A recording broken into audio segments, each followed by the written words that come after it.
Now, I'm also struck by the fact that we have a series of individuals who get their money either from government or are tenured or otherwise, who are making pronouncements about the lives of business owners.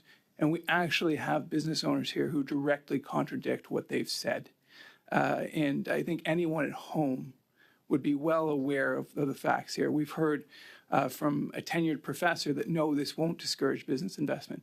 We've heard from business owners that in fact it will reduce tenure, or that it will reduce their investment in businesses. This is costing people jobs. This is costing people real lives. This is hurting people financially. Mr. Joachim, my first questions will be for you, sir. You talked a little bit about the effect of the tax changes. I want to go back a little bit. And first of all, if you don't mind sharing me, does your family farm pay carbon tax? Yes, we do. We pay. There are certain segments that are exempt, but there's a lot of hidden carbon tax that's paid. About 75 to 85% of what I produce is exported, and it is transported on the Canadian rail system, either CP or CN, and they pay carbon tax on the fuel that they use, and they do pass it on to the farmer. The same with the grain elevators that receive our grain, and anything they use within their system and adds cost, that would be the carbon tax, is again passed on to the farmer. So there's lots of hidden carbon tax that we pay that is not a line item within our bookkeeping, but it is there.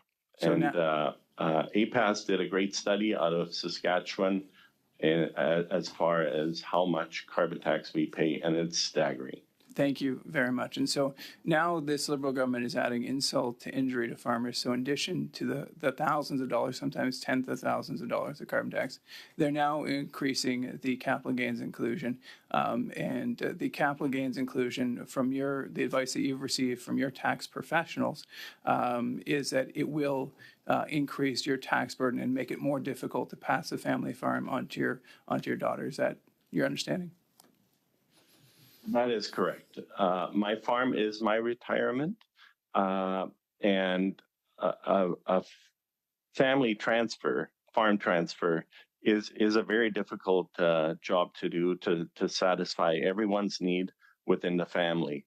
And on the advice of my accountant, I did pay a little bit into RSPs, but he said, you're better off investing in your farm because you want to grow it where the farm is financially viable to support your family.